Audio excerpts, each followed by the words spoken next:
제129차 최고위원회의를 속개합니다.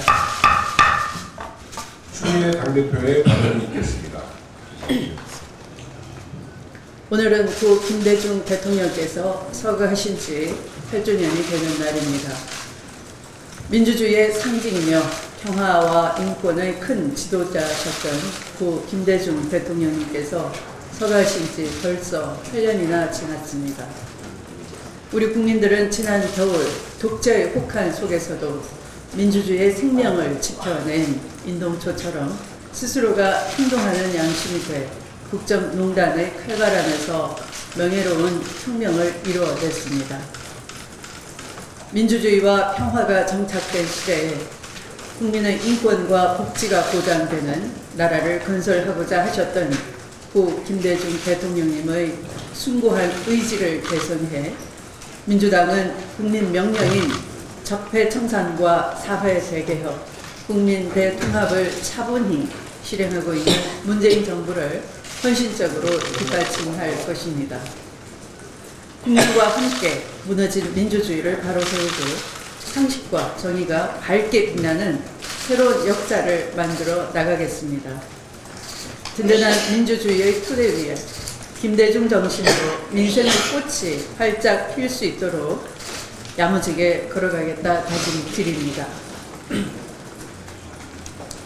어제 문재인 대통령은 취임 100일을 맞이해 기자회견을 했습니다. 국민들이 바라는 대통령의 모습은 미리 기자들과 사전 조율해 정해진 질문과 답변을 하는 연기하는 대통령의 모습이 아니었습니다. 기자들의 어떠한 질문 하나에 대해서도 전반을 꿰뚫고 있는 당당하고 자신 있는 답변과 진실되고 허심탄회하게 국민과 소통하는 대통령의 모습을 보았습니다. 문재인 대통령의 어제 기자회견은 박근혜 전 대통령의 그것과는 천냥지차인 그야말로 회견의 벽을 끌어올린 모습이었습니다.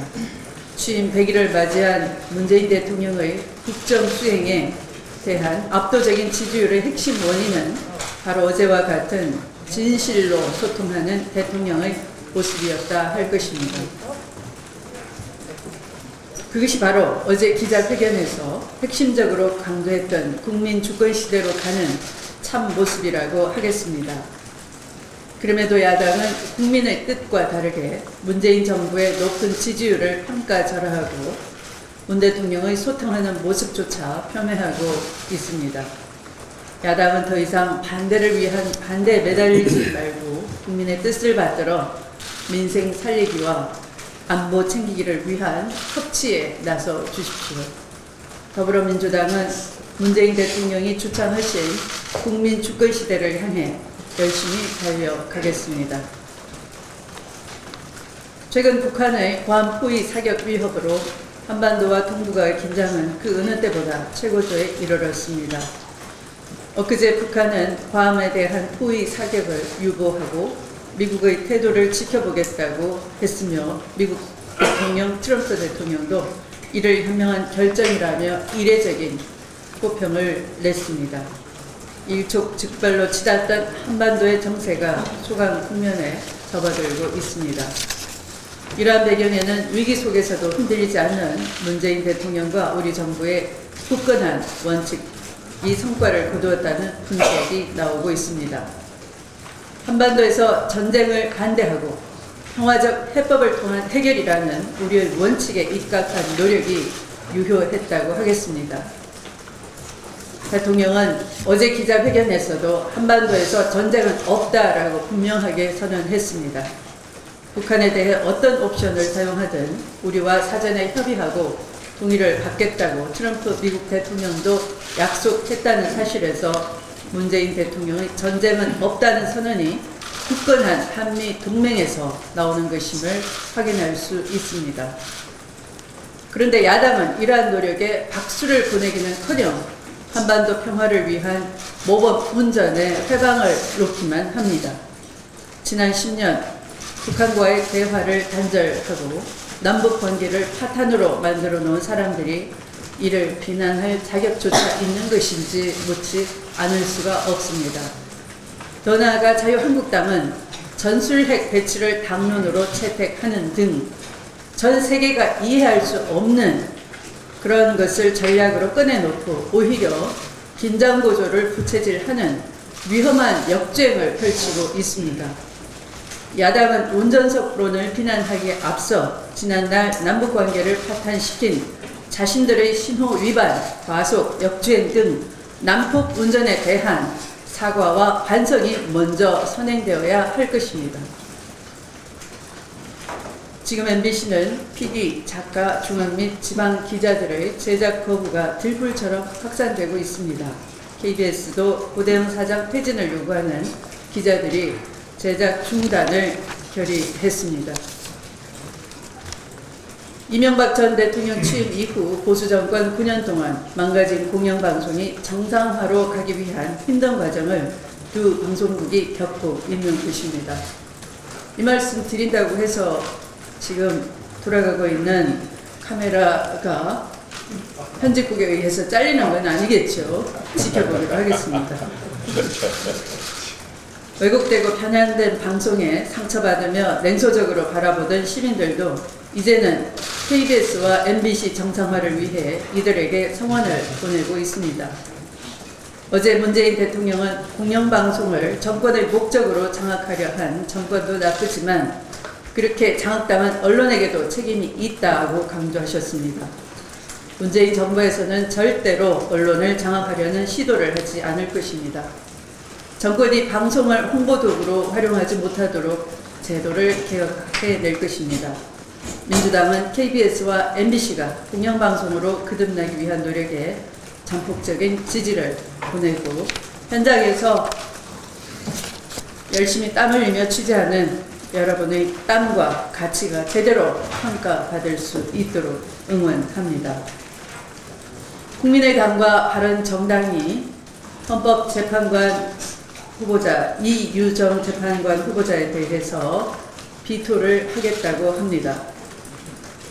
그 이유는 이유정 후보자가 변호사로서 시대의 양심을 걸고 이 사회의 모순을 지적하고 적폐를 시정을 요구하는데 참여하고 시정 요구를 하는 서명을 했다는 것을 문제 삼는다는 것입니다. 오늘 김대중 대통령님의 말씀을 한번 되새겨 주십시오. 행동하지 않는 양심은 악의 편이다. 그 행동해야 할 때는 우리 사회의 민주주의가 무너지고 시민의 양심으로서 우리 사회 구성원의 한 사람으로서 가만히 있으면 안 된다 하는 그런 순간인 것입니다. 오히려 그런 양심으로 이 사회를 건강하게 지켜주어서 자격을 부여한다고 박수는 치지 못할 망정 그런 행동을 시비 삼는 것이야말로 또한 적폐라 할 것입니다. 아니 도대체 3.1운동 때 독립만세를 불렀으면 해방된 나라에서 공직 취임을 하지 못한다 해야 되겠습니까? 적폐청산해 달라고 촛불로 만든 이 새로운 대한민국에서 그런 분이야말로 모셔다가 귀중하게 써야 되는 것입니다. 명심해 주시기 바랍니다. 말씀을 마치겠습니다. 우원식 원내대표의 발언이 있겠습니다. 이유정 헌법재판관 후보에 대해서 추미애 당대표께서 하신 말씀을 국민의당과 바른정당이 깊이 새겼으면 감사하겠습니다. 추미애 대표께서도 말씀하셨습니다만 오늘은 한반도 평화와 민주주의 발전에 빛나는 초석을 놓았던 김대중 대통령의 서거 8주기입니다. 평화 민주주의에 대한 김대중 대통령의 해법은 지금도 유효합니다. 대통령께서는 군부 독재에 맞선 민주주의 상징자, 남북 화해와 통일의 큰 걸음을 내딛었던 평화의 상징으로서 우리 역사에 바로 새겨져 있습니다. 특히 마지막 순간까지도 행동하는 양심이 되자라고 외쳤던 대통령님의 피 맺힌 절규는 거대한 촛불로 되살아나서 새로운 대한민국의 문을 열었습니다. 문재인 정부와 더불어민주당은 김대중이라는 거인이 닦아놓은 길을 통해 국민이 주인이 되는 나라, 정의로운 대한민국으로 뚜벅뚜벅 걸어가고 있습니다. 특히 문재인 정부가 현재 직면하고 있는 대내외적 도전과 개혁과제 앞에서 다시금 평화와 민주주의라는 김대중의 가치를 되돌아보게 됩니다. 꼭 20년 전 지난 1997년 반세기 만에 평화적 정권 교체의 기쁨도 잠시 김대중 정부는 일찍이 경험하지 못했던 혼란과 위기 속에서 시작을 했습니다. 정경유착 관치금융으로 경제, 정치 곳곳이 비리와 부패로 점철된 끝에 IMF 구제금융 사태에 직면했고 북핵 미사일 위협으로 한반도 위기도 고조되었습니다. 바로 이때 김대중 대통령께서 선택하신 것은 한반도 평화와 민주주의 공고화의 길이었습니다. 남과 북의 끝없는 대립은 공멸을 부를 것이라는 확신을 통해 화해와 협력에 바탕한 남북 정상회담과 남북 교류를 만들어냈습니다. 정치 보복이 아닌 권력기관 민주화, 관치가 아닌 시장 자율성 회복 등 정치 경제 전반의 민주주의 기반을 굳건히 다졌습니다. 평화 민주주의 기둥 위에 민생 경제와 국민 통합의 지붕을 얹겠다던 김대중주의를 통해 우리는 위기를 극복했고 민주주의와 시장 경제를 바로 세운 세계가 인정하는 대한민국을 다시 세울 수 있었던 것입니다. 저는 김대중 대통령께서 선택한 평화와 민주주의 길이 문재인 정부가 다시 걸어야 할 길이라고 생각합니다.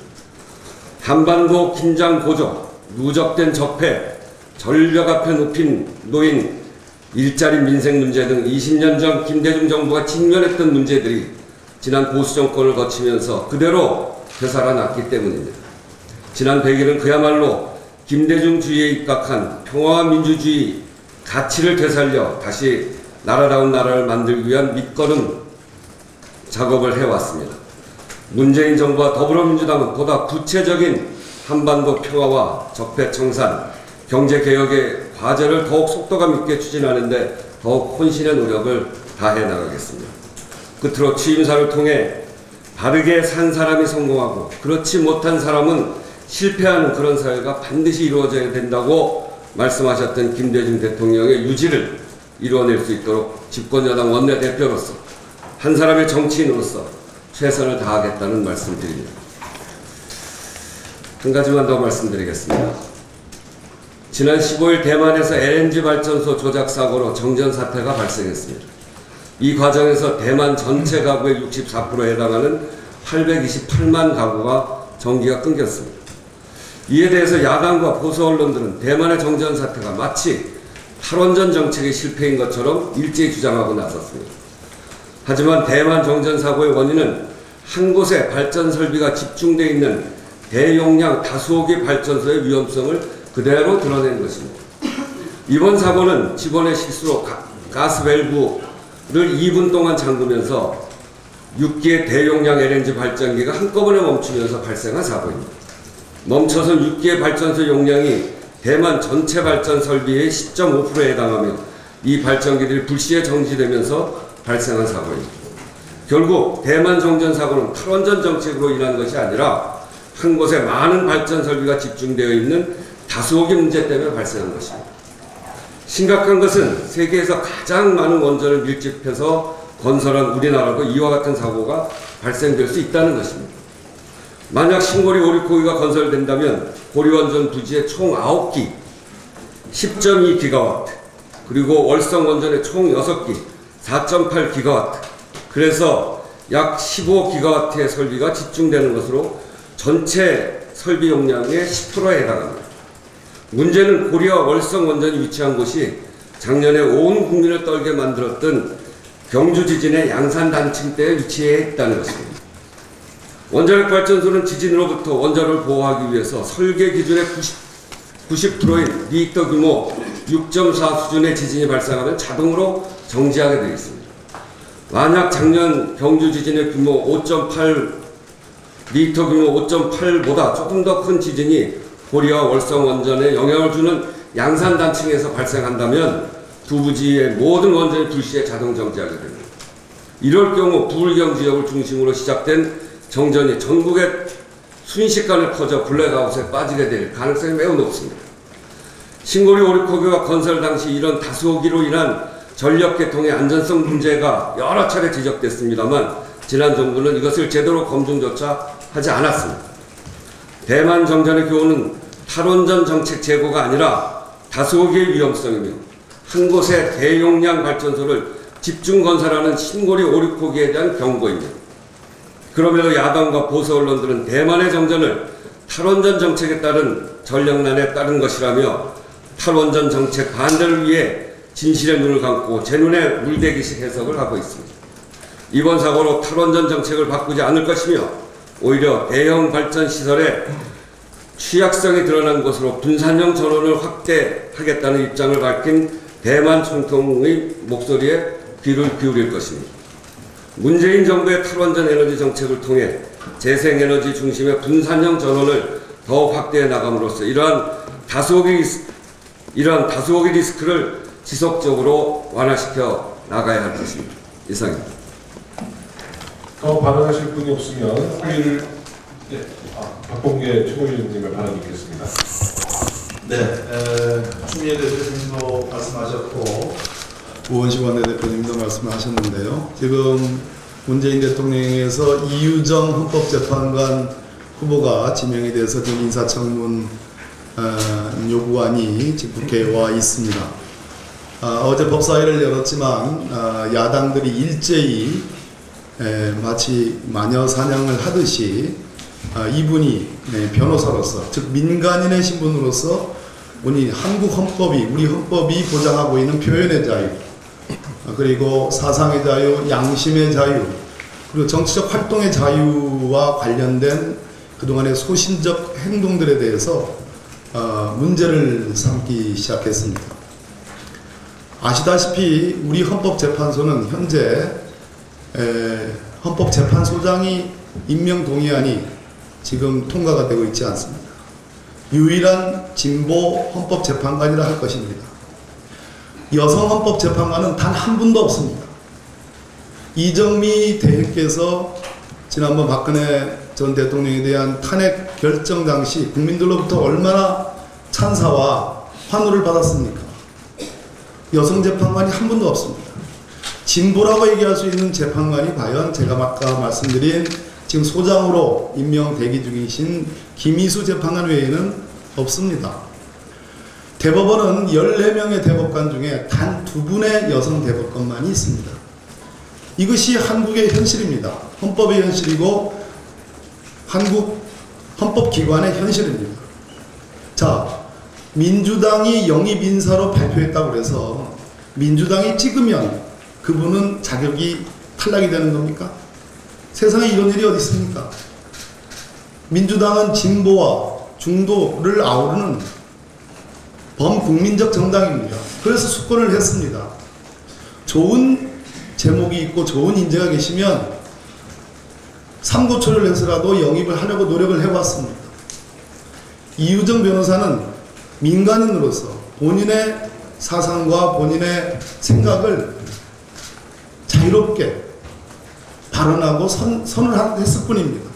보수는 가만히 있어도 되지만 진보는 발언하고 행동해야지 진보가 되는 겁니다. 결국은 야3당이 지금 문제 삼는 것은 여성이고 더 나아가 진보적인 성향의 확연한 이 후보자에 대한 흠집내기다. 여기에 국민의당이 가세하고 있다는 점에 대해서 저는 정말로 심각한 문제가 아닐 수 없다. 실망이 보통 크지 않다. 이런 말씀을 드립니다. 그런 측면에서 다음 주 월요일 날 지금 어제는 파행이 됐는데요. 다음 주 월요일 날 이유정 헌법재판관 후보자에 대한 청문 실시계획서가 반드시 통과되고 청문회가 열려서 과연 이분이 헌법재판관으로서의 자격이 있는지를 한번 따져보고 이분의 발언도 소신도 한번 들어보는 그런 장이 만들어지기를 진심으로 기대합니다. 이상입니다. 저도 한 가지만 김희수 헌법재판소장에 대해서 후보에 대해서 지난 8월 15일 날 저녁에 국회의장께서 주재하는 원내대표 수석 간의 그 만찬 자리에서 8월 31일 날 본회의에 상정을 하는 것으로 대체적인 논의가 있었고 그 합의가 있었습니다. 뭐 딱 합의라고 하기는 조금 어렵습니다만 자유한국당에서 의총을 거쳐서 의견을 정하겠다 이렇게까지 해서 그동안 헌법재판소장이 공백 기간이 너무나 길었다는데 공감을 하고 자유한국당이 의총을 통해서 정하는 것까지를 고려해서 대체적인 그런 공감대가 이루어졌습니다. 그리고 자유한국당의 의총을 거쳐서 의견이 정해지면 수석 원내 부대표들을 회의를 통해서 의견을 모으기로 했습니다. 그래서 어제 그제 자유한국당이 의총을 해서 원내대표단에게 권한을 위임을 했고 어제 수석 부대표 회의를 통해서 8월 31일 날 김희수 헌법재판소장 후보의 본회의 상정을 결정을 한 것입니다. 그렇게 합의를 했죠. 그러니까 두 회의를 다 종합하면 합의문은 없습니다만 원내대표 간의 공감대가 이루어졌고 그 합의를 수석 부대표에게 위임한 것입니다. 그리고 어제 수석 부대표 회의를 통해서 합의를 한 것이고요. 그런데 그 후에 다시 국민의당과 바른정당이 이유정 헌법재판관 후보를 낙마시키지 않으면 본회의 상정을 할 수 없다. 이렇게 조건을 또 걸었습니다. 이 조건 거는 것은 매우 부당합니다. 이미 국회의장 주재회의에서 대략적인 공감대가 있었고 그것을 수석 부대표 회의로 넘겼고 수석 부대표 회의에서 합의를 했으면 그것이 합의이죠. 합의 끝나고 또 무슨 부대 조건을 달아가지고 이것을 진행하지 않는 것은 국회 그동안 원내대표가 합의 정신을 완전히 어긋나게 하는 것이므로 그건 옳지 않다. 이유정 헌법재판관 후보에 대해서는 지금 박범계 최고위원께서 말씀하신 대로 법사위에서 청문회를 진행하면 될 일이고 그리고 김희수 헌법재판소장 후보에 대해서는 합의한 대로 8월 31일 날 본회의에 상정해서 처리할 것을 다시 한번 요구합니다. 이상입니다.